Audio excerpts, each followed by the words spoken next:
أعوذ بالله من الشيطان الرجيم. بسم الله الرحمن الرحيم.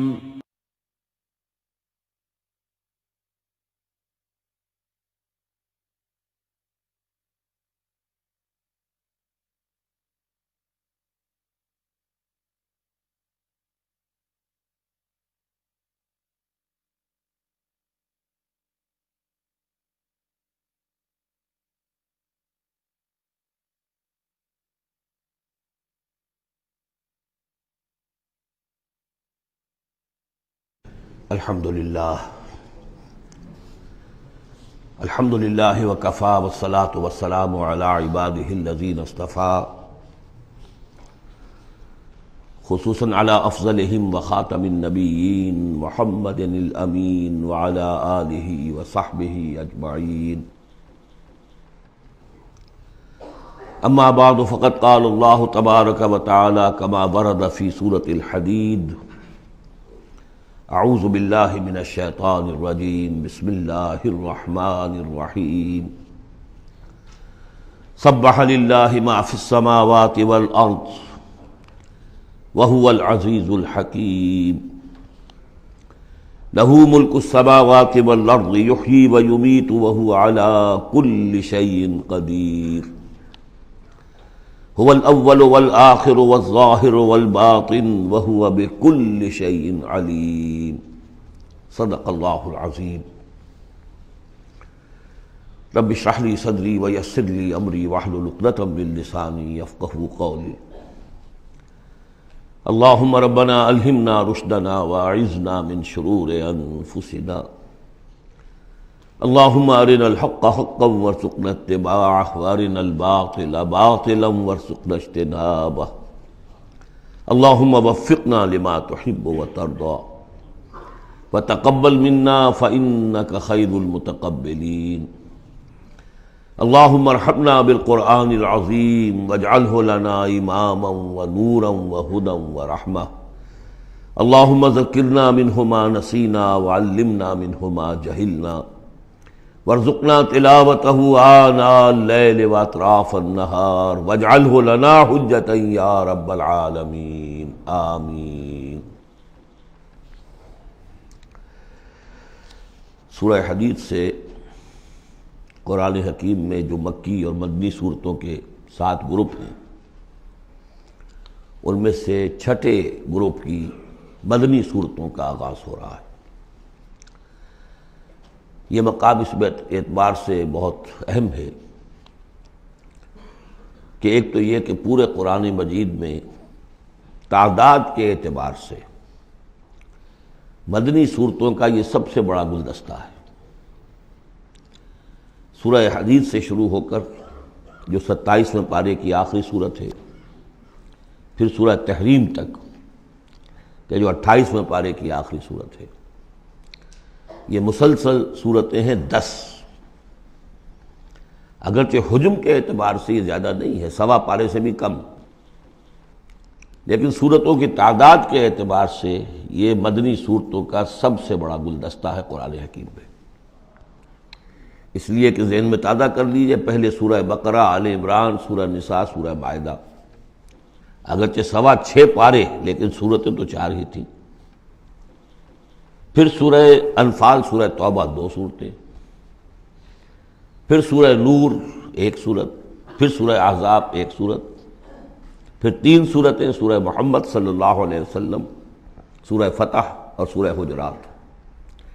یہ 10 صورتیں. دوسری نمایاں بات ان کی یہ ہے کہ ان میں سے 5 صورتیں وہ ہیں جن کا آغاز ہوتا ہے سبح للہ یا یسبح للہ کے الفاظ سے. تسبیح کرتی ہے اللہ کی ہر شے جو آسمانوں میں ہے اور ہر شے جو زمین میں ہے. اور یہ تسبیح کا ذکر فعل ماضی میں بھی ہے، فعل مضارع میں بھی ہے، اور فعل مضارع عربی زبان میں حال اور مستقبل دونوں کو کور کرتا ہے. تو گویا کہ زمان و مکان کا پورا احاطہ ہو گیا کہ جو کچھ آسمانوں میں ہے اور جو کچھ زمین میں ہے وہ اللہ کی تسبیح بیان کر رہا ہے، ہمیشہ سے اب بھی کر رہا ہے اور ہمیشہ کرے گا. ان صورتوں کا ایک خصوصی پھر نام ہے، ان میں سے المسبحات، وہ صورتیں کہ جو تسبیح باری تعالیٰ کے ذکر سے شروع ہوتی ہیں۔ اس میں شامل کرتے ہیں بعض لوگ سورۃ الاعلیٰ کو بھی، سبح اسم ربک الاعلیٰ، لیکن وہاں وہ حکم کی صورت میں ہے۔ یہ مسبحات جو ہیں اس گروپ میں ان کی خصوصی شان ہے۔ تیسری بات جو کہ مضامین کے اعتبار سے ہے، بلکہ زمانہ نزول کے اعتبار سے پہلے سمجھ لیجئے۔ پہلی بات میں نے عرض کی کہ قرآن حکیم میں مدنی صورتوں کا تعداد سور کے لحاظ سے سب سے بڑا گلدستہ، ان میں سے 5 مسبحات۔ تیسری بات یہ کہ ان سب کا باستثناء واحد زمانہ نزول جو ہے وہ حضور صلی اللہ علیہ وسلم کا جو مدنی دور ہے سیرت مبارکہ کا، اس کا نصف آخر ہے، یعنی سن 5 کے بعد نازل ہوئی ہے، سوائے ایک صورت کے، تو آ جائے گی سامنے۔ باقی جو 9 صورتیں ہیں یہ سب کی سب بات کی ہے۔ اس سے جو متعلق بنتی ہے بات وہ یہ ہے کہ اس زمانے میں مسلمانوں میں جوش جہاد، ذوق شہادت، جذبہ انفاق، بحیثیت مجموعی اس میں کچھ کمی آ گئی تھی۔ یہ کمی میں پہلے بھی اشارہ کر چکا ہوں کہ معاذ اللہ اس اعتبار سے نہیں ہوئی کہ سابقون الاولون کے ذوق میں اور شوق میں اور جذبے میں کمی آ گئی، لیکن چونکہ تعداد بڑھی مسلمانوں کی، اور اب اکثریت ان لوگوں کی تھی کہ جو ایمان لائے ہیں ہجرت کے بعد، ان کی اس طرح کی تربیت تو نہیں ہوئی جیسے کہ مکے والوں کی ہوئی تھی 12 برس تک۔ اس اعتبار سے اوسط جب نکالیں گے تو اوسط کے اعتبار سے یقیناً ادھر کچھ اب اضمحلال کے آثار تھے۔ یہ آیت سورہ انفال میں بھی آ چکی ہے، الآن فیکم ضعف، اب تمہارے اندر کچھ کمزوری آ گئی ہے۔ پہلے تم ایک مومن 10 کافروں پر بھاری ہو سکتا تھا، اب ہم 1 کے مقابلے میں 2 پر فتح دیں گے۔ یہ بات سورہ انفال میں آ چکی ہے، لیکن یہاں خاص طور پر نوٹ کیجئے کہ ان تمام صورتوں کے پس منظر میں وہ اضمحلال ہے۔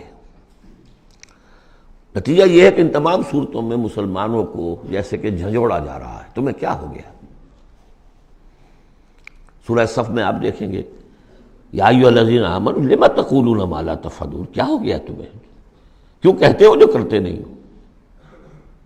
اسی سورہ حدید میں آئے گا، وما لکم لا تؤمنون باللہ، تمہیں کیا ہو گیا؟ اللہ پر ایمان پختہ کیوں نہیں رکھتے؟ وما لکم الا تنفقوا فی سبیل اللہ، تمہیں کیا ہو گیا ہے؟ اللہ کے راہ میں خرچ کیوں نہیں کرتے؟ اسی طرح سورہ جمعہ میں وَإِذَا رَأَوْا تِجَارَةً أَوْ لَهْوًا انفضوا إِلَيْهَا وَتَرَكُوكَ قَائِمًا، تو گرفت کا پہلو ہے، پکڑ کا، اور جھنجھوڑا جا رہا ہے۔ اس میں یقیناً روح سخن منافقین کی طرف بھی ہے، لیکن بحیثیت مجموعی ان صورتوں میں جو اصل خطاب ہے وہ منافقین سے نہیں ہے۔ منافقین کے موضوع پر ایک مکمل صورت بھی ہے، اور سورہ حدید میں بھی اس مرض کا جو ہے اس کی پیتھولوجی پورے طور سے بیان کی گئی، یہ مرض پیدا کیسے ہوتا ہے۔ لیکن یہ ہے کہ عام طور پر جو روح سخن ہے وہ ضعفاء کی طرف ہے، کمزور مسلمان، منافق نہیں، یعنی جن کا ایمان اتنا قوی نہیں ہے کہ ہر چہ باد آباد۔ اور یہ میں آپ سے عرض کر چکا ہوں، یہ فرق تو شروع سے بھی تھا۔ السابقون الاولون من المہاجرین والانصار والذین اتبعوہم باحسان رضی اللہ عنہم ورضوا عنہ، اس درجے کے لوگوں میں بھی سب کے سب ایک جیسے تو نہیں تھے، وہ درجات تو بلند ترین ہے، رضی اللہ عنہم ورضوا عنہ، تو فرق تو تھا۔ اور اگر حفظ مراتب نہ کنی زندگی، تو ان درجات کا جب تک کہ آپ لحاظ نہ رکھیں اور نہ سمجھیں تو بات سمجھ میں نہیں آئے گی۔ اس پہلو سے یہاں اصل خطاب جو منافقین سے نہیں ہے، یعنی یہ سورہ نساء اور سورہ توبہ اس کا جو رنگ ہے اس میں اصل خطاب منافقین سے ہے، یہاں وہ بات نہیں ہے، ضعفاء، کمزور۔ اس اعتبار سے آج کے مسلمانوں کے لیے اہم ترین حصہ قرآن حکیم کا یہ 10 صورتیں ہیں۔ آج کا ایک مسلمان ان 10 صورتوں کو سمجھ لے، جو گویا پورے قرآن کا خلاصہ اس کو مل جائے گا۔ ایک تو اس اعتبار سے بھی کہ جیسے میں نے عرض کیا نفاق کا مضمون آیا سورہ نساء میں، سورہ توبہ میں، اور بھی صورتوں میں آیا، سورہ قتال سے شروع ہو گیا، لیکن یہ کہ ایک چھوٹی سی صورت ہے 11 آیتوں کی اس مجموعے میں، سورۃ المنافقون، وہ خلاصہ ہے اس پوری بحث کا۔ ایمان کی بحث تو مکی صورتوں میں، 2/3 قرآن مکی صورتوں پہ مشتمل ہے۔ اب اس میں التذکیر میں آلاء اللہ جو ہے وہ نکال دیجئے تو ساری بحث ایمان ہی کی تو ہے، توحید کی، آخرت کی، معاد کی، بعث بعد الموت کی، رسالت کی۔ اتنی لمبی چوڑی بحث کو سورہ تغابن 18 آیات پر مشتمل ایک صورت ہے۔ واقعہ یہ ہے کہ خلاصہ نکال دیا گیا، اتر کشید کر کے رکھ دیا گیا۔ تو ایک تو اس اعتبار سے بھی کہ اگر ان صورتوں کو سمجھ لیا جائے تو پورے قرآن کا خلاصہ سمجھ لیجئے کہ ان میں موجود ہے، 1.25 پارہ ہے، 1.25 پارے سے بھی کم ہے۔ اور دوسرے اس اعتبار سے کہ آج جو ہم مسلمان ہیں تو ہم تو در حقیقت نسلی مسلمان ہیں کہ ہم چونکہ بائی ایکسیڈنٹ آف برتھ، ایک حادثہ ہے یہ، ہمارے لیے اس میں کوئی فیصلہ تو نہیں تھا کہ ہم مسلمان ماں باپ کے گھر پیدا ہوں گے، اس بات نن آف اوور چوائس، اللہ نے ہمیں پیدا کر دیا مسلمان ماں باپ کے گھر، تو ہم نے اللہ، رسول، آخرت، نماز، روزہ یہ بچپن ہی سے سیکھ لیا۔ لیکن وہ ایمان، قلبی یقین والا ایمان، وہ تو شاذ ہی کسی کو نصیب ہوتا ہے۔ ڈھونڈ اب اس کو چراغ رخ زیبا لے کر، لہذا ہماری عظیم اکثریت اس وقت منافق بھی نہیں ہے، ہم دھوکہ دینے کے لیے تو نہیں ایمان لائے ہم، الحمدللہ منافق اس معنی میں نہیں ہے۔ تو ہماری عظیم اکثریت جو ہے وہ اس کیٹیگری میں فال کرتی ہے جو سورہ حجرات میں ہم پڑھ آئے ہیں، قالت الاعراب آمنا قل لم تؤمنوا ولکن قولوا اسلمنا ولما يدخل الايمان في قلوبكم، اور وہاں میں بتا چکا وہ منافقین کا تذکرہ نہیں ہے، اس لیے کہ آگے فرما دیا وَإِن تُطِيعُوا اللَّهَ وَرَسُولَهُ لَا يَلِدْكُم مِّنْ أَعْمَالِكُم شَيْئًا، حالانکہ بہت بڑے علماء بھی اس مغالطے میں مبتلا ہو گئے، منافقین کا تذکرہ وہ نہیں ہے۔ وہ مسلمان کے جو مسلمان ہیں بس ہیں مسلمان، چاہے اس وجہ سے ہے کہ پورا قبیلہ اسلام لا رہا تھا تو چلو بھائی اب چلو ہم بھی ایمان لے آئے، اور چاہے اس وجہ سے کہ ہم مسلمان ماں باپ کے گھر پیدا ہو گئے، کوئی ڈفرنس نہیں ہے، لیکن نیت میں بھی کوئی دھوکہ دینا نہیں ہے۔ اس وقت بھی کچھ لوگ تھے جو دھوکہ دینے کے لیے ایمان لائے تھے، وہ منافق تھے، لیکن وہ لوگ کہ جن کے دل میں نہ تو مثبت طور پر خلوص والا ایمان تھا اور نہ ہی کوئی منفی طور پر کوئی نفاق تھا، وہ تھے بین۔ ہماری اکثریت انہیں پر مشتمل ہے، لہذا ہمارے اعتبار سے یہ قرآن حکیم کا جامع ترین، اہم ترین حصہ ہے، اور یہی وجہ ہے کہ جس میں نے مطالعہ قرآن حکیم کے منتخب نصاب کا بار بار حوالہ دیا ہے، اس گروپ میں سے اس کی کئی صورتیں پوری شامل ہیں۔ اس کا جو چھٹا حصہ ہے وہ صرف سورہ حدید پر مشتمل ہے جو ابھی ہم شروع کریں گے، باقی سورہ جمعہ، سورہ صف، سورہ منافقون، سورہ تغابن، پھر سورہ تحریم کا، یہ ساری چیزیں یہ ہماری یعنی تقریباً 5 غالباً صورتیں ان 10 میں سے ہمارے اس منتخب نصاب میں شامل ہیں۔ ان مسبحات میں سے بھی سورہ حدید جو ہے اس کو کہیے کہ ام المسبحات، اہم ترین صورت، بلند ترین صورت، اور میں تحدیثاً للنعمہ عرض کر رہا ہوں کہ بارہا میں نے یہ کہا ہے کہ اللہ کا بہت بڑا فضل و کرم مجھ پر ہوا ہے کہ میں یہ بھی کہہ سکتا ہوں کہ اللہ نے یہ صورت مجھے عطا فرمائی ہے۔ اس پر میرا غور و فکر، سوچ بچار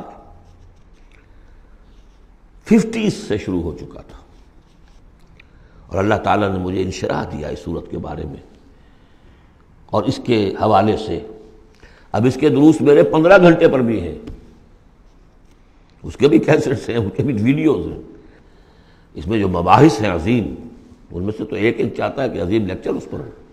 سبح للہ ما فی السماوات والارض، تسبیح کرتی ہے اللہ کی ہر وہ شے جو آسمان میں ہے اور زمین میں ہے، وہو العزیز الحکیم، اور وہ زبردست ہے، کمال حکمت والا۔ آگے چل کر دیکھیے گا کہ اس میں پھر اضافہ ہوگا، سبح للہ ما فی السماوات وما فی الارض، اور ایمفیسس، پھر آئے گا یسبح للہ ما فی السماوات والارض، پھر آئے گا یسبح للہ ما فی السماوات وما فی الارض۔ تو یہ مضمون جو ہے ان صورتوں کا بہت اہم ہے۔ یہ تسبیح سے مراد کیا ہے؟ ایک تسبیح تو وہ ہے کہ جو ہماری سمجھ میں آتی ہے، میں نے پہلے بھی عرض کیا تھا کہ تصویر کوئی ہو تو وہ مصور کے کمال فن یا اناڑی پن کا گویا کہ اپنے زبان سے اظہار کر رہی ہے۔ آپ دیکھتے کہتے ہیں کسی اناڑی کی بنائی ہوئی تصویر ہے، یا آپ کہیں گے صاحب کسی بڑے ماہر فن مصور نے بنایا۔ گویا کہ تصویر اپنے مصور کے کمال فن یا اس کی عدم مہارت پر دلالت کر رہی ہے۔ اگر کمال فن پر کر رہی ہے تو گویا کہ زبان حال سے وہ تصویر اپنے مصور کی تعریف کر رہی ہے۔ اس معنی میں کائنات کا ذرہ ذرہ اپنے وجود سے گواہی دے رہا ہے، میرا پیدا کرنے والا، میرا صانع، میرا خالق، میرا باری، میرا مصور ہر عیب سے پاک ہے، ہر نقص سے پاک ہے، ایک ہستی کامل ہے، اس کے علم میں، اس کی قدرت میں، اس کی حکمت میں کہیں کوئی کمی نہیں۔ یہ تسبیح حالی ہے، زبان حال سے۔ اور جیسے کہ سورہ بنی اسرائیل میں ہم دیکھ آئے ہیں، یہ بھی ہو سکتا ہے کہ اللہ نے ہر ایک شے کو زبان دی ہو۔ سورہ حامیم سجدہ میں بھی الفاظ آئے، ہمارے ہاتھ پاؤں کہیں گے الیوم انطقنا اللہ الذی انطق کل شیء، آج ہمیں اس اللہ نے زبان دے دی، اس نے ہر شے کو زبان دی ہے، تو ہر شے کی بھی زبان ہو سکتی ہے۔ اور سورہ بنی اسرائیل میں تھا وَإِن مِّن شَيْءٍ إِلَّا يُسَبِّحُ بِحَمْدِهِ وَلَٰكِن لَّا تَفْقَهُونَ تَسْبِيحَهُمْ، تو زبان حال والی تسبیح تو ہماری سمجھ میں آ رہی ہے، ہو سکتا ہے اور معلوم ہوتا ہے کہ ہے ایک کوئی دوسرا پہلو بھی جو ہماری سمجھ سے بالا تر ہے۔ وَهُوَ الْعَزِيزُ الْحَكِيمُ، یہ دو اسماء اللہ تعالیٰ کے بار بار آئے ہیں، بہت مرتبہ آئے ہیں، اور ان صورتوں میں خاص طور پر آپ دیکھیں گے بہت تکرار ہوگی ان کی۔ اس کی وجہ کیا ہے کہ ایک تو یہ کہ یہ دو اسماء جو ہیں اس اعتبار سے ان کا جوڑا جو ہے معنوی اعتبار سے بہت اہم ہے۔ العزیز وہ ہستی کہ جس کا اختیار مطلق ہے، لیکن ہمارا تصور یہ ہے کہ جہاں اختیار زیادہ آ جاتا ہے کرپشن آ جاتی ہے۔ چنانچہ پولیٹیکل سائنس کا تو ایکسیم ہے، یہ فارمولا ہے، authority tends to corrupt and absolute authority corrupts absolutely۔ لہذا ساری جو کوشش ہوتی ہے، دستور بنایا جاتا ہے چیکس اینڈ بیلنسز، جہاں اختیار ہے وہاں پہ کوئی چیکس اینڈ بیلنسز بھی ہونے چاہیے۔ اللہ پر کوئی چیک اینڈ بیلنس ہو ہی نہیں سکتا، کس کا ہوگا؟ تو وہ اختیار مطلق العزیز، اس کو بیلنس جو شے کر رہی وہ الحکیم بھی ہے، اس کی حکمت بھی کامل ہے، اس کا کوئی فعل، اس کا کوئی فیصلہ، اس کا کوئی عمل حکمت سے خالی نہیں۔ یہ دونوں گویا کہ ایک دوسرے کے ساتھ ہے، العزیز الحکیم۔ لہو ملک السماوات والارض، کیونکہ اس سورہ مبارکہ میں خاص طور پر دین، ایک دین کی حیثیت سے کہ جس میں ایک نظام، پورا نظام زندگی آئے اور حکومت بھی اس کے اندر شامل ہو، اللہ کی حکومت، لہذا یہ شانیں جو ہے خاص طور پر نمایاں کی جائیں گی۔ لہو ملک السماوات والارض، اس کے لیے ہے آسمانوں اور زمین کی بادشاہی۔ یحیی و یمیت، وہی زندہ رکھتا ہے، وہی مارتا ہے۔ وہو علی کل شیء قدیر، وہ ہر چیز پر قادر ہے۔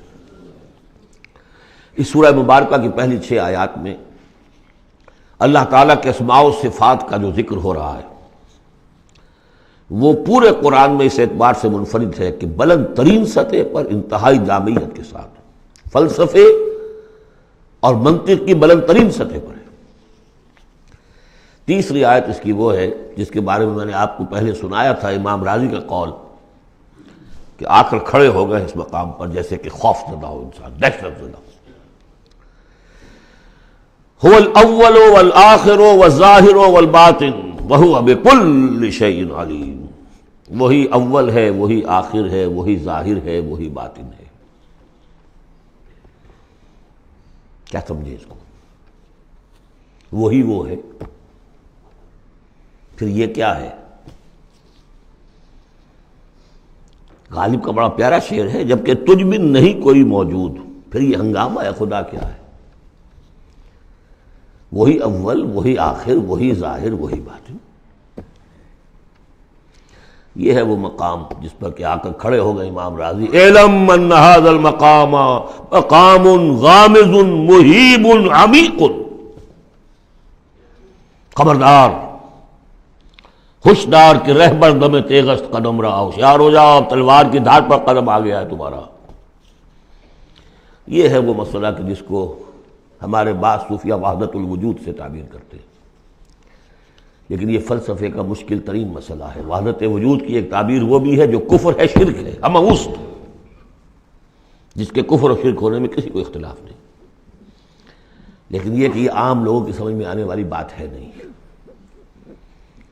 میں نے امکانی حد تک سمجھایا ہے اور مجھے اطمینان ہے۔ بہرحال اب اس میں یوں سمجھ دیجئے، یہ کائنات حادث ہے، ہم جانتے ہیں کہ حادث ہے، ہمیشہ سے تو نہیں ہے۔ پہلے کون تھا؟ اللہ تھا۔ تو کائنات کا آغاز کہاں سے ہوا؟ اللہ سے۔ پھر ہم پڑھائے ہیں کل من علیہا فان ویبقی وجہ ربک ذو الجلال والاکرام، ایک وقت آئے گا کچھ نہیں رہے گا، وجہ ربک ذو الجلال والاکرام رہ جائے گا۔ تو آخر کون ہوا؟ اب یہ اول و آخر کے مابین جو ہے، اس کا ظاہر بھی وہ ہے، باطن بھی وہ ہے۔ یہ بہت مشکل مسئلہ ہے، لیکن یہ کہ اس کو ایک حدیث نے عام لوگوں کے لیے آسان کر دیا ہے۔ حضور یہ دعا کرتے تھے، اے اللہ انت الاول فلیس قبلک شیء، تو وہ پہلا ہے کہ جس سے پہلے کوئی شے نہیں تھی، وانت الآخر فلیس بعدک شیء، تو وہ آخر ہے کہ تیرے بعد کچھ نہیں، وانت الظاہر فلیس فوقک شیء، تو اس سے اوپر کوئی شے نہیں، وانت الباطن فلیس دونک شیء۔ بہرحال اس کو اسی حد تک اس وقت رکھیے، جن کو زیادہ شوق ہو جائے وہ پھر میرے وہ تفصیلی کیسٹس کی طرف رجوع کریں۔ هو الاول والآخر والظاہر والباطن وهو بكل شیء علیم، وہ ہر چیز کا علم رکھتا ہے۔ اب تو واضح ہو گیا ہے ہی وہ۔ اس سے پہلے ہم پڑھا تھے نحن اقرب الیہ من حبل الورید، تو اس حوالے سے تو یہ دو صفات اللہ کی خاص طور پر آپ دیکھیں گے قرآن میں، علی کل شیء قدیر بکل شیء علیم، دو چیزیں آئیں گی خاص طور پر، ہر چیز کا علم رکھنے والا، ہر چیز پر قادر۔ هو الذی خلق السماوات والارض فی ستۃ ایام، وہی ہے جس نے بنائے آسمان اور زمین 6 دنوں میں، ثم استوى علی العرش، پھر متمکن ہوا تخت حکومت پر، عرش پر۔ یعلم ما یلج فی الارض، یہ پہلے بھی آیت آ چکی ہے سورہ فاطر میں غالباً یا سورہ سبا میں۔ وہ جانتا ہے جو کچھ کے داخل ہوتا ہے زمین میں، وما یخرج منہا، جو کچھ نکلتا ہے اس سے، وما ینزل من السماء، اور جو کچھ اترتا ہے آسمان سے، وما یعرج فیہا، اور جو چڑھتا ہے اس میں، وہو معکم، ویسے پانی بھی اترتا ہے، بخارات بھی چڑھتے ہیں، فرشتے اترتے ہیں احکام خداوندی لے کر، اور پھر وہ چڑھتے ہیں، یا تو انسانوں کی جانیں لے کر بھی چڑھ رہے ہوتے ہیں، یا یہ کہ جو بھی یہاں پر ہو رہا ہے اس کی رپورٹس لے کر چڑھتے ہیں۔ زمین کے اندر پانی جذب ہوتا ہے، بیج داخل ہوتا ہے، نکلتا ہے پودا، ان تمام چیزوں کا احاطہ کیا۔ وَهُوَ مَعَكُمْ أَيْنَمَا كُنْتُمْ، تم جہاں کہیں بھی ہوتے ہو وہ تمہارے ساتھ ہوتا ہے۔ وَاللَّهُ بِمَا تَعْمَلُونَ بَصِيرٌ، اللہ تعالیٰ جو کچھ تم کر رہے ہو اسے دیکھ رہا ہے، خود چشمدید گواہ ہے۔ پھر دیکھیے لَهُ مُلْكُ السَّمَاوَاتِ وَالْأَرْضِ، توحید کا یہ تقاضا کہ بادشاہی اسی کی ہو، ایک عقیدے کی توحید ہے بس، یہ کہ بادشاہی اسی کی ہو، لَهُ مُلْكُ السَّمَاوَاتِ، آسمان اور زمین کی بادشاہی اسی کی ہے۔ وَإِلَى اللَّهِ تُرْجَعُ الْأُمُورُ، اب تمام معاملات اسی کی طرف لوٹا دیے جائیں گے۔ یولج اللیل فی النہار ویولج النہار فی اللیل، وہ پرو لاتا ہے رات کو دن میں اور پرو لاتا ہے دن کو رات میں، یہ مضمون بھی کئی مرتبہ آ چکا ہے۔ وَهُوَ عَلِيمٌ بِذَاتِ الصُّدُورِ، علم کو دیکھیے کتنی مرتبہ دہرایا ہے، بِكُلِّ شَيْءٍ عَلِيمٌ، يَعْلَمُ مَا يَلِجُ فِي الْأَرْضِ وَمَا يَخْرُجُ مِنْهَا وَمَا يَنزِلُ مِنَ السَّمَاءِ وَمَا يَعْرُجُ فِيهَا، اور یہاں ہوا علیم بذات الصدور، سینوں کے اندر جو کچھ ہے اس کو بھی جانتا ہے۔ یہ 6 آیات ہیں، یہ پہلا حصہ ہے سورۃ مبارکہ کا، اور یہ شاندار تمہید بنی، آگاہ ہو جاؤ کس کا کلام پڑھ رہے ہو، کس سے ہم کلام ہو۔ ہوشدار کہ رہ بردب تیغست قدم را۔ اب دیکھیے ایک آیت میں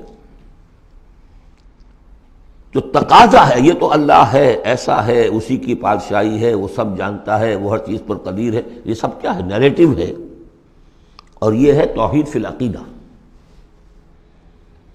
اس کا تقاضا کیا ہے؟ آمنوا باللہ ورسولہ وانفقوا مما جعلکم مستخلفین فیہ فالذین آمنوا منکم وانفقوا لہم اجر کبیر۔ دو لفظوں میں تقاضا آیا، ایمان لاؤ اللہ پر اور اس کے رسول پر، اور خرچ کر دو ان سب میں سے جس میں اس نے تمہیں خلافت عطا کی ہے۔ سب سے پہلی خلافت تمہیں عطا کی اس جسم میں، اسے اللہ کے لیے لگاؤ۔ ذہانت، فطانت، طلاقت لسانی، جو دیا ہے، پیسہ دیا ہے، مال دیا ہے، اولاد دی ہے، سب کو اللہ کی راہ میں لگاؤ۔ یہ نفق کا لفظ پیسے کے خرچ کے لیے بھی آتا ہے، جان کے خرچ کے لیے بھی آتا ہے۔ نفقت الدراہم، پیسے ختم ہو گئے۔ نفق الفرس، گھوڑا مر گیا، تو نفق کا لفظ دونوں کے لیے آتا ہے۔ تو انفقوا مما جعلکم مستخلفین فی، جس چیز میں تمہیں استخلاف عطا کیا ہے لگاؤ، خرچ کرو، صرف کر دو۔ یہ دو تقاضے ہیں۔ اصل میں یوں سمجھیے کہ جو سورہ حجرات میں دو تقاضے آئے تھے، آمنوا باللہ ورسولہ، سورہ حجرات میں آئے تھے انما المؤمنون الذین آمنوا باللہ ورسولہ ثم لم یرتابوا وجاہدوا باموالہم وانفسہم فی سبیل اللہ۔ حقیقی مومن تو صرف وہ ہیں جو ایمان لائے اللہ پر اور اس کے رسول پر، پھر شک میں بالکل نہیں پڑے، اور انہوں نے جہاد کیا اللہ کی راہ میں اور کھپا دیے جان بھی اور مال بھی، وہی سچے ہیں۔ یہاں پر دو ہیں، ان میں دونوں میں ایک سے تو مشترک ہو گئی، آمنوا باللہ ورسولہ، ایمان لاؤ اللہ پر اس کے رسول پر جیسے کہ ایمان کا حق ہے۔ وانفقوا، اور خرچ کر دو، انفاق مال، انفاق نفس، بذل نفس، دونوں چیزیں آ جائیں گی۔ مما جعلکم مستخلفین فیہ، اب اگر یہ دو کام کر دو تو تمہارے وارے نیارے ہیں، تم کامیاب ہو۔ فالذین آمنوا منکم وانفقوا لہم اجر کبیر، تو جو تم میں سے یہ دو تقاضے پورے کر دیں، ایمان لائیں جیسے کہ ایمان کا حق ہے، یقین والا ایمان، اور انفاق کر دیں، خرچ کر دیں، لگا دیں، کھپا دیں، اپنے آپ کو بھی اور اپنی تمام جو بھی کچھ اپنی ملکیت ہے، جو ساز و سامان ہے، لہم اجر کبیر۔ اب دیکھیے نظم، دیکھیے اب دو آیتوں میں وہ ڈانٹ کا، ڈپٹ کا، زجر کا معاملہ ہو رہا ہے۔ وَمَا لَكُمْ لَا تُؤْمِنُونَ بِاللَّهِ، تمہیں کیا ہو گیا ہے، کیوں نہیں ایمان رکھتے اللہ پر؟ وَالرَّسُولُ يَدْعُوكُمْ لِتُؤْمِنُوا بِرَبِّكُمْ، جبکہ ہمارے رسول محمد صلی اللہ علیہ وسلم تمہیں دعوت دے رہے ہیں، وہ ابھی موجود ہیں تمہارے مابین، تمہیں کیا ہو گیا؟ وہ تمہیں دعوت دے رہے ہیں کہ تم ایمان رکھو اپنے رب پر۔ وَقَدْ أَخَذَ مِيثَاقَكُمْ، اور دیکھو تم سے عہد لے چکا ہے تمہارا رب۔ اگر تم ایمان کا دعویٰ کرتے ہو تو عہد در عہد، ایک عہد تو تم نے کر کے آئے تھے، أَلَسْتُ بِرَبِّكُمْ قَالُوا بَلَىٰ، پھر ایک عہد تم نے کیا سَمِعْنَا وَأَطَعْنَا، پھر تم نے عہد کیا ان اللہ اشترى من المؤمنین انفسهم واموالهم بان لهم الجنہ، بیع و شرح ہو چکی ہے۔ وقد اخذ میثاقکم، وہ تم سے عہد لے چکا ہے، ان کنتم مؤمنین، اگر تم حقیقتاً مومن ہو، دعویٰ تو کر رہے ہو ایمان کا۔ ساتھ ہی اب راستہ بتا دیا، اگر تم اپنی گریبان میں جھانکو اور محسوس کرو کہ وہ یقین والا ایمان تو نہیں ہے، اندر تو کچھ خلاصہ ہے، اللہ کرے کہ ہمیں اس کا احساس ہو جائے، اپنی گریبانوں میں جھانکیں۔ اسلام تو ہے، اللہ کا شکر ہے، جو یہاں آئے ہوئے ہیں، دور دور سے آئے ہوئے ہیں، تو اسلام تو ہے، روزہ نماز تو ہے، لیکن اپنے اندر جھانکیں وہ ایمان، یقین والا ایمان۔ اگر احساس ہو جائے کہ نہیں ہے تو معلوم ہونا چاہیے کہاں سے ملے گا یہ۔ هو الذی ينزل على عبده آیات بینات لیخرجکم من الظلمات الى النور، وہی تو ہے جو اپنے بندے پر صلی اللہ علیہ وسلم یہ آیات بینات نازل کر رہا ہے تاکہ نکالے تمہیں اندھیروں سے روشنی کی طرف۔ گویا کہ ایمان حقیقی، یقین والے ایمان کا منبع، سرچشمہ، اس کی سورس یہ ہے اللہ کی کتاب۔ اسے پڑھو، سمجھ کر پڑھو، تدبر کرو، غور و فکر کرو، محسوس کرو گے کہ تمہارے اندر ایک ہلچل ہے، تمہاری فطرت کے تار، یہ قرآن چھیڑے گا انہیں۔ نغمے بیتاب ہے تاروں سے نکلنے کے لیے، ایک ذرا چھیڑ تو دے زخمہ مضراب حیات، اور اس سے خود تمہارے اندر سے ابھر کر ایمان اندر سے ابھرے گا۔ تمہارے اندر ہے، سویا ہوا ہے، تمہاری روح میں ہے، ڈورمنٹ ہے، صرف ایکٹیویٹ کرنے کی بات ہے، اور یہ آیات قرآنیہ انہیں ایکٹیویٹ کرتی ہیں۔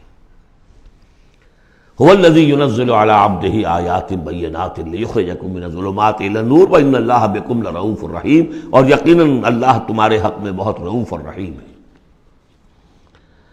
اب آپ نے دیکھ لیا سورس جو ہے اس ایمان کا وہ کیا ہے، قرآن۔ سورہ شورى میں ہم دیکھ آئے ہیں خود حضور کو کہاں سے ملا، وَكَذَلِكَ أَوْحَيْنَا إِلَيْكَ رُوحًا مِّنْ أَمْرِنَا مَا كُنْتَ تَدْرِي مَا الْكِتَابُ وَلَا الْإِيمَانُ وَلَكِنْ جَعَلْنَاهُ نُورًا نَهْدِي بِهِ مَن نَّشَاءُ مِنْ عِبَادِنَا۔ اے نبی، آپ کو تو معلوم نہیں تھا کتاب کسے کہتے ہیں، شریعت کسے کہتے ہیں، نہ آپ تورات سے واقف، نہ آپ انجیل سے واقف، آپ تو مکے کے امیین میں سے تھے۔ ایمان کسے کہتے ہیں؟ وَلَكِنْ جَعَلْنَاهُ، اس قرآن کو ہم نے نور بنا کر آپ پر اتارا ہے۔ وہ ایمان جو ہے اب آپ کا باطن اس سے جگمگا اٹھا ہے، اب آپ جو ہے گویا کہ اب روشنی کا مینار ہیں، اب آپ ہدایت دیں گے سیدھے راستے کی طرف۔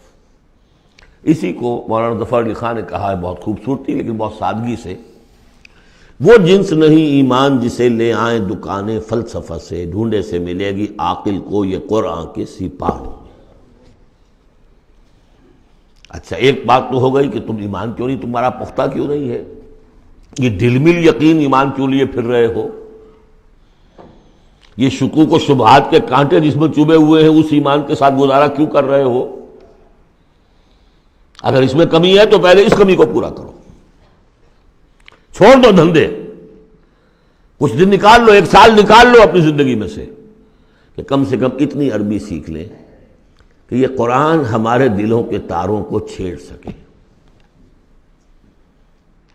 وہ اسی وقت ہوگا تیرے ضمیر پہ جب تک نہ ہو نزول کتاب، گرہ کشا ہے درازی نہ صاحب کشاف۔ انسپیریشن قرآن سے، ترجمے سے نہیں مل سکتی، ناممکن ہے۔ مفہوم سمجھ لیں گے، دماغ میں کچھ چیزیں آ جائیں گی، لیکن وہ جو قلب کو متحرک کرنا ہے، اس کو انسپائر کرنا ہے، وہ اسی وقت ہوگا۔ اب دوسری ڈانٹ، وَمَا لَكُمْ أَلَّا تُنْفِقُوا فِي سَبِيلِ اللَّهِ، تمہیں کیا ہو گیا، خرچ کیوں نہیں کرتے اللہ کی راہ میں؟ وَلِلَّهِ مِيرَاثُ السَّمَاوَاتِ وَالْأَرْضِ، آسمان اور زمین کی ساری وراثت تو بالآخر اللہ ہی کے لیے رہ جائے گی، تمہارے پاس رہ جائیں گے یہ محل، یہ کوٹھیاں، یہ فیکٹریاں، تم آج ہو کل نہیں ہوگے، جو اگلے ہوں گے وہ بھی پھر نہیں ہوں گے، کائنات تو اسی کی ہے، وارث وہی ہے، الوارث وہی تو ہے، اور تم سینچ سینچ کے رکھ رہے ہو۔ وَمَا لَكُمْ أَلَّا تُنْفِقُوا فِي سَبِيلِ اللَّهِ، اور انفاق میں نوٹ کر لیجیے، میں بتا چکا ہوں کہ انفاق کے اندر انفاق مال بھی ہے، انفاق نفس بھی ہے، بذل نفس، جان کھپانا، وہ واضح ہو جائے گا۔ وَلِلَّهِ مِيرَاثُ السَّمَاوَاتِ وَالْأَرْضِ لَا يَسْتَوِي مِنْكُمْ مَنْ أَنْفَقَ مِنْ قَبْلِ الْفَتْحِ وَقَاتَلَ، برابر نہیں ہے تم میں سے وہ جنہوں نے انفاق کیا اور قتال کیا فتح سے پہلے، قتال آ گیا، جان کھپانے کے لیے میدان میں آئے۔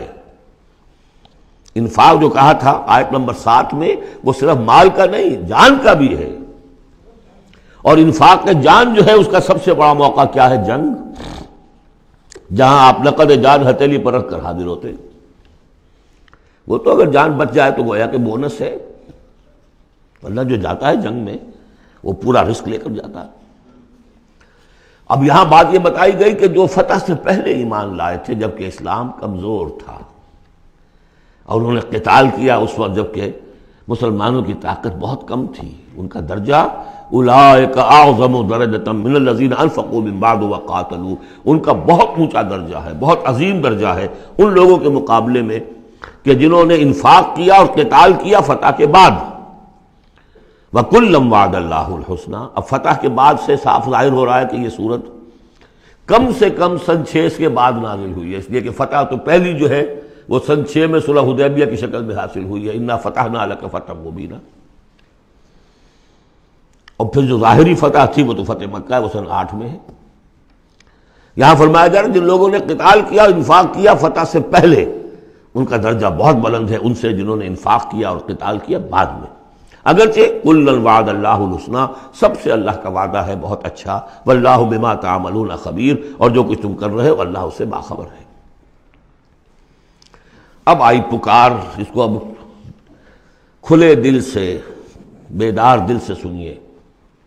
میرا خالق آپ کا خالق، میرا مالک آپ کا مالک، اس کائنات کا مالک، من ذا الذی یقرض اللہ قرضا حسنا، کون ہے وہ جو اللہ کو قرض حسنا دے؟ ہے ہمت دینے کی؟ من ذا الذی یقرض اللہ قرضا حسنا فیضاعفہ لہ، اللہ اس کے لیے اسے دگنا بھی کرتا رہے گا، وَلَهُ أَجْرٌ عَظِيمٌ، اور ان کے لیے بہت بڑا اجر بھی ہوگا۔ لگاؤ اپنی مال اللہ کے راہ میں لگاؤ اور کھپاؤ، اپنی جانیں اللہ کی راہ میں لگاؤ اور کھپاؤ، اور جان لیجیے کہ جان کا کھپنا اور مال کا کھپنا ایک یہ کہ شہادت یا موت سے پہلے تو برابر چیز ہے۔ آپ اپنی جان کی قوت، صلاحیت، ذہانت، فطانت یہ خرچ کرتے ہیں تو مال کماتے ہیں نا، اور مال آپ کے پاس ہو تو آپ جس کو چاہیں امپلائے کر لیں، ذہانت، صلاحیت، فطانت سب آپ خرید سکتے ہیں پیسے سے۔ تو اگر کسی نے وقت لگایا ہے تو مال لگایا ہے، ٹائم از منی، اپنی جان کما رہا ہے تو وہ مال لگا رہا ہے، اس لیے کہ اسی جان کو کما کر وہ مال کما سکتا تھا۔ اس لیے انفاق جان، انفاق مال، یہ ایک شے۔ یوم تری المؤمنین، اب جو نقشہ کھینچا جا رہا ہے یہ ہے وہ نقشہ جس کو ہمارے ہاں کہا جاتا ہے پل صراط۔ کوئی ایسا مرحلہ آنا ہے جہاں کفار کا تو معاملہ علیحدہ ہو چکا، کوئی بڑی چھلنی لگی تھی، کفار تو نکل چکے، اب جو دنیا میں مسلمان سمجھے جاتے تھے وہ آگے آئے ہیں۔ آپ کو معلوم ہے جہاں کرشرز لگے ہوتے ہیں، پتھروں کو توڑ کے بجری بناتے ہیں، تو اس میں مختلف سوراخوں کی وہ چھلنیاں لگی ہوتی ہیں۔ پہلے 1 انچ سے زیادہ کا پتھر جو ہے وہ علیحدہ ہو جائے گا، پھر ½ انچ والا علیحدہ ہو جائے گا، پھر 1/4 انچ والا علیحدہ ہو جائے گا، وغیرہ وغیرہ۔ تو وہاں پر بھی کوئی مستقل کوئی چھلنیاں، ایک چھلنی لگ چکی، کافر تو گئے، اب رہ گئے مسلمان۔ ان میں ذرا چھانٹی کرنی ہے کہ ان میں صاحب ایمان کون ہے اور منافق کون ہے۔ اس کے لیے پل صراط کوئی جگہ ہے جہاں سے گزرنا ہوگا، گھپ اندھیرا ہوگا، اور اس کے نیچے ہوگی جہنم، گھپ اندھیرا۔ اور جن کے پاس ایمان تھا دنیا میں انہیں روشنی مل جائے گی، یہاں ان کے قلب سے روشنی نکل رہی ہوگی۔ اعمال صالحہ کیے تھے داہنے ہاتھ سے تو یہاں پہ ان کا نور ہوگا، وہ اپنی اس روشنی میں راستہ پار کر کے جنت میں پہنچ جائے گی۔ اور جن کے پاس یہ روشنی نہیں تھی، چاہے وہ مسلمانوں میں شریک تھے، چاہے مسلمانوں کے قائد ہوں، بہت بڑے قائد ہوں، لیکن اگر وہ نور ایمان سے محروم تھے اور اعمال صالحہ کی کوئی پونجی نہیں تھی، انہیں روشنی نہیں ملے گی، وہ ٹھوکریں کھاتے ہوئے گریں گے اور جہنم میں جائیں گے۔ یہ ہے نقشہ۔ یہ نقشہ یہاں پر تفصیل سے کھینچا گیا ہے، پھر دوبارہ آخری جو سورت ہے سورہ تحریم، اس میں پھر اس کا تذکرہ آئے گا۔ یوم تری المؤمنین والمؤمنات یسعی نورہم بین ایدیہم وبایمانہم، جس دن کہ تم دیکھو گے مومن مردوں اور مومن عورتوں کو کہ ان کا نور دوڑتا ہوا ہوگا ان کے سامنے اور داہنی طرف، سامنے نور ایمان اور داہنی طرف نور اعمال صالحہ۔ بشراکم اليوم جنات تجری من تحتها الانہار خالدین فیہا، ان سے کہا جائے گا آج تمہارے لیے بشارت ہے ان جنتوں کی جن کے نیچے نہریں بہہ رہی ہیں، اور تم رہو گے اس میں ہمیشہ ہمیشہ، ذالک هو الفوز العظیم، یقیناً یہی بہت بڑی کامیابی ہے۔ یوم یقول المنافقون والمنافقات، جس دن کے کہیں گے منافق مرد اور منافق عورتیں للذین آمنوا، ان اہل ایمان سے، انظرونا، ذرا ٹھہرو، ہمارا انتظار کرو، نقتبس من نورکم، تمہاری روشنی سے ہم بھی فائدہ اٹھا لیں۔ ہمارے پاس تو کوئی نور ہے نہیں۔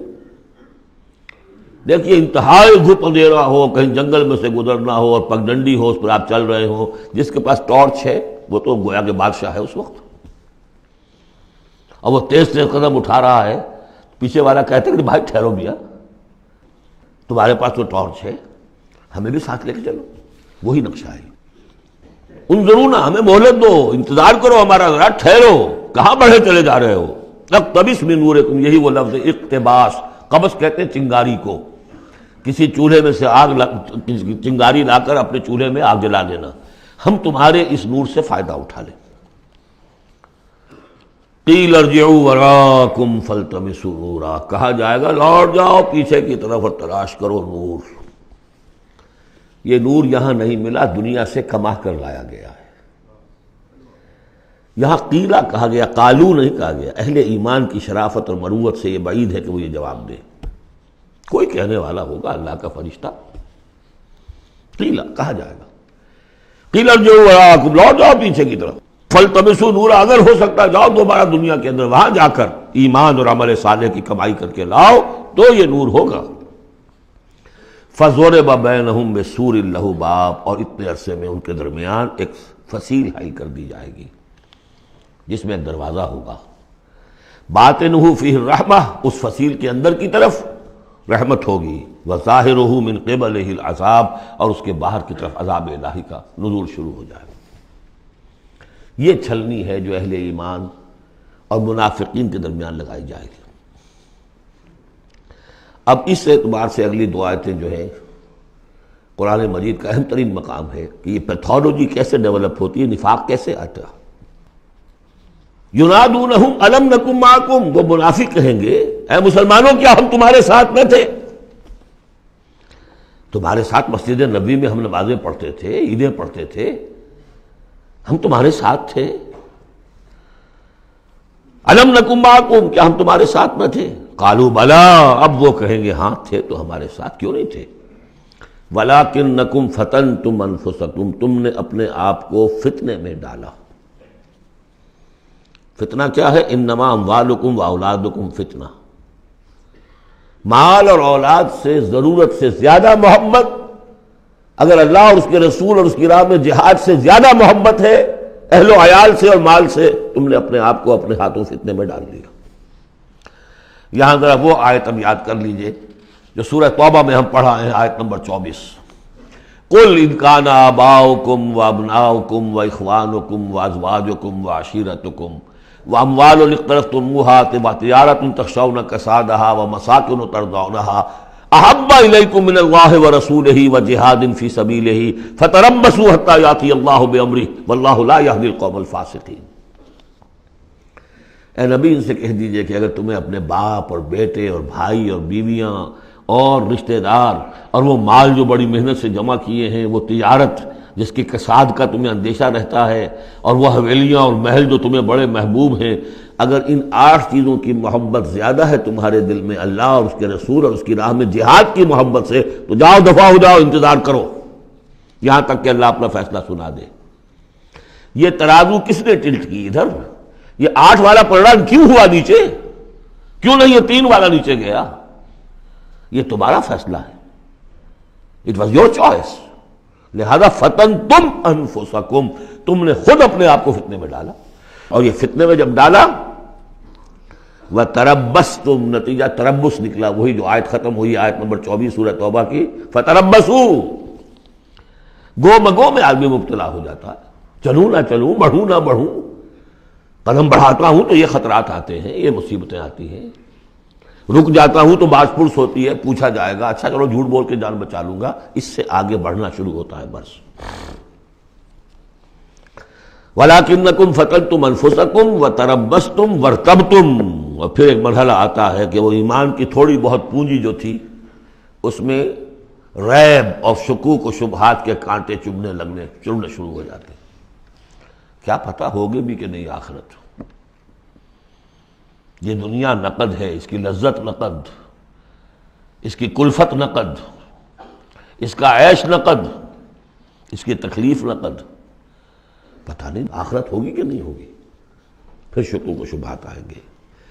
آخری بات وغرتکم الامانی، پھر تمہیں دھوکہ دیا مزید تمہاری خواہشات نے. اللہ بڑا بخشنے والا ہے، اللہ پالن ہار ہے، اللہ بخشن ہار ہے. ہم کچھ بھی کریں آخر تیرے محبوب کی امت میں ہیں. We are the chosen people of the Lord. غرتکم الامانی، کبھی خیال ہوتا بھی ہے تو یہ تھپکیاں دے دے کر یہ امانی جو ہے یہ سلا دیتی ہے. وغرکم باللہ الغرور حتی جاء امر اللہ، یہاں تک کہ اللہ کا فیصلہ آ گیا. وغرکم باللہ الغرور، اور تمہیں خوب دھوکہ دیا اللہ کے نام پر اس دھوکے باز نے، شیطان لعین نے. یہ سورہ لقمان میں آ چکا ہے. فلا یغرنکم الحیات الدنیا ولا یغرنکم باللہ الغرور. یہ ہے سٹیجز. دنیا، مال، اسباب، اولاد، کاروبار، ان چیزوں میں اتنا انہماک کہ اللہ اور اس کا رسول اور اللہ کی راہ میں جہاد کی جو محبت ہے وہ کمتر ہو جائے. یہ نقطہ آغاز ہے. یہاں سے تربص سے ریب و شکوک، اور ریب و شکوک سے آگے نفاق. فَالْيَوْمَ لَا يُؤْخَذُ مِنْكُمْ فِدْيَةٌ وَلَا مِنَ الَّذِينَ كَفَرُوا، تو آج نہ تم سے کوئی فدیہ قبول کیا جائے گا اور نہ کافروں سے. اشارہ کر دیا گیا دنیا میں تم مسلمانوں کے ساتھ تھے، یہاں تمہارا حشر اور کافروں کے ساتھ ہے. یہی نفاق کی حقیقت ہے. منافق دنیا میں مسلمان شمار ہوتا ہے، قانون میں مسلمان ہے. آخرت میں جا کر پردہ کھولے گا کہ ایمان کی حقیقت تو تھی ہی نہیں. یہ تو ایک عقیدہ تھا، لیے پھرتا تھا، ایک ڈوگما تھا، دل میں وہ بات نہیں تھی. وَلَمَّا يَدْخُلِ الْإِيمَانُ فِي قُلُوبِكُمْ، وہ ایمان ابھی تمہارے دلوں میں داخل نہیں ہوا تھا. دل کے اندر ایمان نہیں تو نور کہاں سے آ جائے گا؟ اور دل میں ایمان نہیں تو جو نیکی بھی کر رہے ہیں وہ دکھاوے کی نیکی ہے، وہ دنیا میں لوگوں کے اندر شہرت حاصل کرنے کی نیکی ہے. ہاں ایمان یہاں ہے تو اب نیکی جو ہے اس کے اندر نور ہے. فَالْيَوْمَ لَا يُؤْخَذُ مِنْكُمْ فِدْيَةٌ وَلَا مِنَ الَّذِينَ كَفَرُوا مَأْوَاكُمُ النَّارُ وَهِيَ مَوْلَاكُمْ وَبِئْسَ الْمَصِيرُ. اب تو تمہارا ٹھکانہ تو آگ ہی ہے اور وہ بہت برا ٹھکانہ ہے. وہی تمہاری مولا ہے، غم خار ہے، دم ساز ہے. کوئی اپنا شکوہ شکایت کرنی ہے، کوئی نالا و فریاد، اسی سے کہو جو کچھ کہنا ہے. بئس المصیر، اور وہ بہت برا ٹھکانہ ہے. اب یہ سب کچھ اگر آپ نے سن لیا تو اب یہ آپ سے ایک اور سوال اللہ تعالیٰ کر رہے ہیں. الم یعن للذین آمنوا ان تخشع قلوبہم لذکر اللہ وما نزل من الحق. کیا وقت آ نہیں گیا اہل ایمان کے لیے کہ ان کے دل جھک جائیں اللہ کی یاد میں اور اس کے سامنے کے جو حق میں سے نازل ہو چکا ہے. یاد ہے اس قرآن کے بارے میں سورہ بنی اسرائیل میں کیا پڑھا تھا؟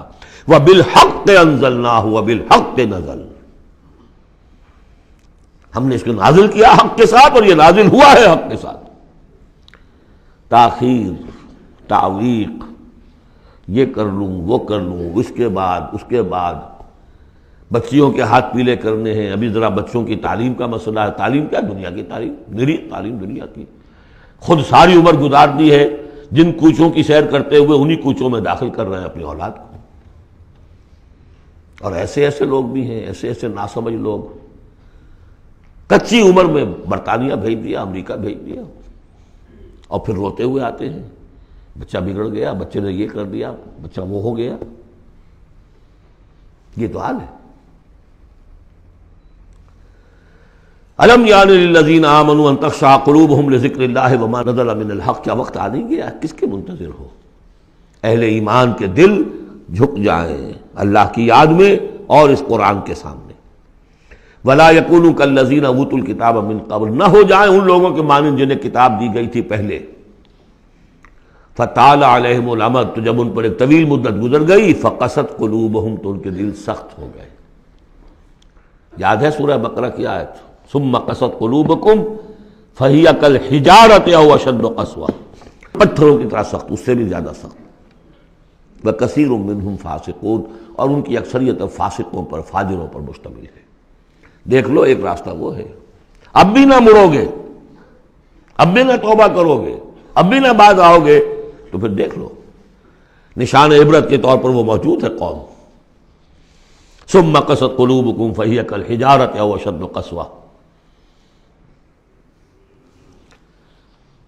اعلموا، اب ساتھ ہی جہاں یہ ذرا ڈانٹ ڈپٹ کا انداز ہے، ہمت افزائی بھی، گھبراؤ نہیں۔ اگر تم یہ محسوس کرتے ہو کہ دل کی زمین، دل کی کھیتی ایمان کے اعتبار سے بنجر ہے، کچھ نہیں اس میں، تب بھی گھبراؤ نہیں، مایوس نہ ہو۔ اعلموا ان اللہ یحیی الارض بعد موتہا، جان لو اللہ تعالیٰ زندہ کر دیتا ہے زمین کو اس کے مرنے کے بعد۔ زمین دیکھتے ہو بے آب و گیا بڑی ہوتی ہے، بنجر، بارش برستی ہے تو وہ زندہ ہو جاتی ہے۔ اللہ تمہارے دلوں کی کھیتی کو بھی اثر نو، ایمان کی فصل بخش سکتا ہے، مایوس نہ ہو۔ اعلموا ان اللہ یحیی الارض بعد موتہا قد بینا لکم الآیات لعلکم تعقلون، ہم نے تو تمہارے لیے اپنی آیات خوب واضح کر دی ہیں تاکہ تم عقل سے کام لو۔ یعنی ہمت نہ ہارو، کوشش کرو۔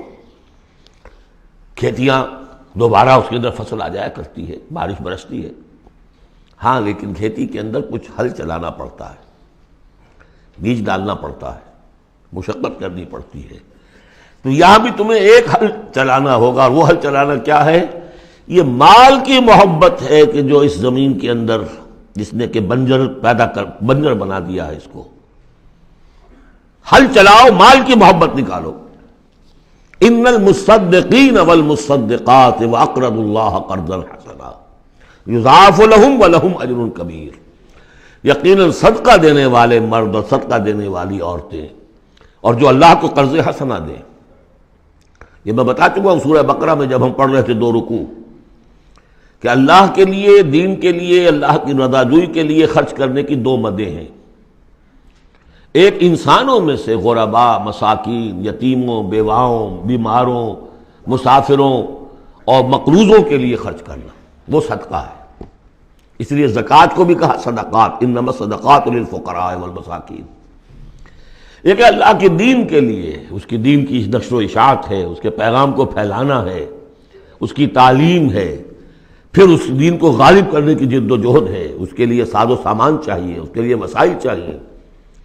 تو ایک ہے صدقہ، ایک ہے اللہ کے ذمہ قرض حسنہ۔ کیوں؟ اس لیے کہ اللہ کے دین کو غالب کرنا ہے، لہذا اس کی جد و جہد میں جو مال خرچ ہو رہا ہے اللہ اسے اپنے ذمہ قرض حسنہ کہتا ہے۔ یہ حل چلانا پڑے گا، مال کی محبت اس سے نکلے گی۔ صدقہ دو گے، اللہ کو قرض حسنہ دو گے، تو یہ جو اس نے بریک لگی ہوئی ہے، جیسے گاڑی کو بریک لگی ہوئی ہے اور آپ جو ہے ایکسلریٹر کو دبا رہے ہیں تو وہ تو راکنگ کرے گی، وہیں کی وہیں کھڑی رہ جائے گی، چلے گی تو نہیں، کیسے چلے؟ بریک لگی ہوئی ہے۔ اس بریک کو کھولو پہلے، اور وہ بریک کیا ہے؟ مال کی محبت۔ اس کا علاج کیا ہے؟ انفاق۔ ان المصدقین والمصدقات واقرضوا اللہ قرضا حسنا یضاعف لهم ولهم اجر کریم والذین آمنوا باللہ ورسلہ اولئک هم الصدیقون والشہداء عند ربہم۔ اب آخری مرتبہ یہ صدیقیت اور شہادت کا بھی مضمون ہمارے ہاں پھر آ گیا۔ اگر یہ بریک کھل گیا، اب گاڑی کو چلاؤ، گاڑی چلے گی،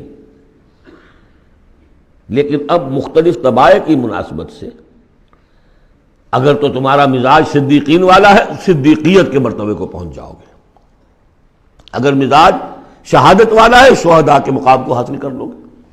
اولئک مع الذین انعم اللہ علیہم من النبیین والصدیقین والشہداء والصالحین۔ بریک لگی بھی ہے تو کچھ نہیں ہوگا، مال کی بریک کھولو، گاڑی چلاؤ۔ جو یہ کر لیں گے والذین آمنوا باللہ ورسولہ، اب ایمان اور اللہ پر اور اس کے رسول پر ایمان کا، اب یہ ایکسیلریٹر دباؤ گے تو نتیجہ کیا نکلے گا؟ اولئک ھم الصدیقون والشہداء عند ربہم، انہی میں سے صدیق ہوں گے، انہی میں سے شہداء ہوں گے ان کے رب کے پاس۔ لہم اجرہم ونورہم، ان کے لیے ہوں گے ان کا اجر اور ان کا نور۔ اجر بھی ملے گا، نور بھی ملے گا۔ نور وہ جو آخرت میں ملنا ہے، میدان حشر میں ملنا ہے، پل صراط پر گزرنے کے لیے ملنا ہے، اور اجر وہ ہے جو جنت میں داخل ہو کر ملے گا۔ لہم اجرہم ونورہم والذین کفروا وکذبوا بآیاتنا اولئک اصحاب الجحیم، اور جن لوگوں نے کفر کیا اور ہماری آیات کو جھٹلایا، یہ لوگ ہیں جہنمی۔ اعلموا انما الحیاۃ الدنیا لعب ولہو وزینۃ وتفاخر بینکم وتکاثر فی الاموال والاولاد۔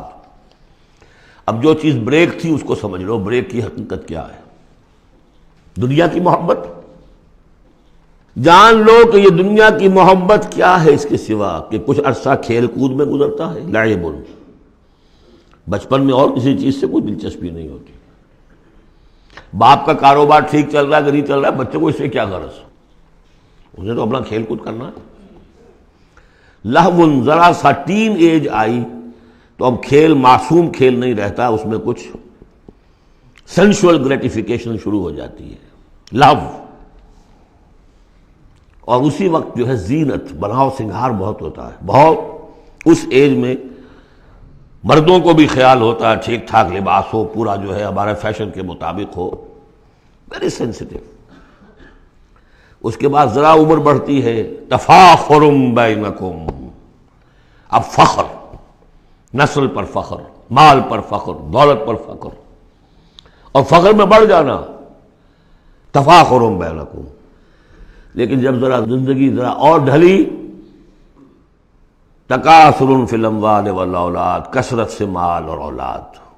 اس کے بعد یہ ہے، ایک سٹیج پر تو یہ ہوتا ہے کہ مونچھ نیچی نہ ہو چاہے سب کچھ چلا جائے، اور اگلی سٹیج پر یہ ہوتا ہے کہ مونچھ نیچی کیا، شیو بھی ہو جائے تو کوئی بات نہیں، مال آنا چاہیے۔ یہ عجیب آیت ہے، انسانی زندگی کے یہ نفسیاتی مراحل ہیں۔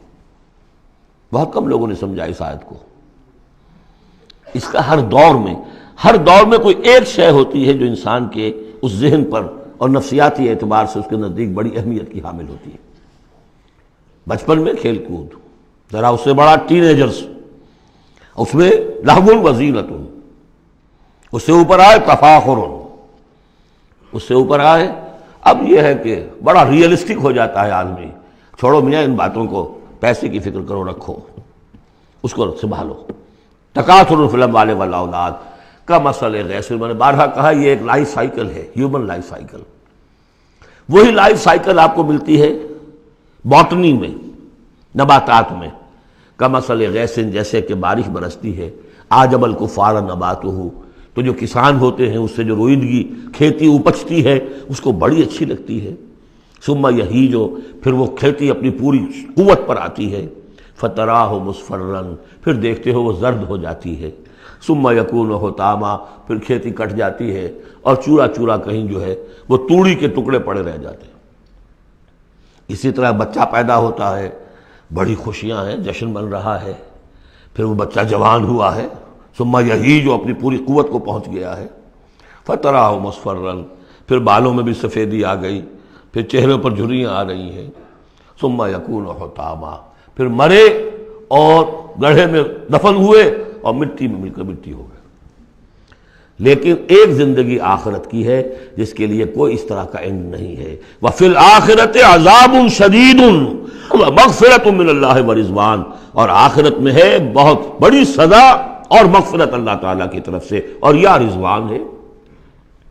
وَإِنَّهَا لَجَنَّةٌ أَبَدًا أَوْ لَنَارٌ أَبَدًا وَمَا الْحَيَاةُ الدُّنْيَا إِلَّا مَتَاعُ الْغُرُورِ، اور جان لو کہ دنیا کی یہ زندگی تو سوائے دھوکے کے ساز و سامان کی اور کچھ نہیں ہے۔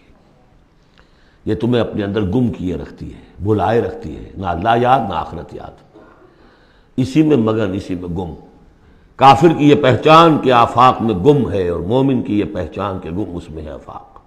بارک اللہ لی ولکم فی القرآن العظیم ونفعنی وإیاکم بالآیات والذکر الحکیم۔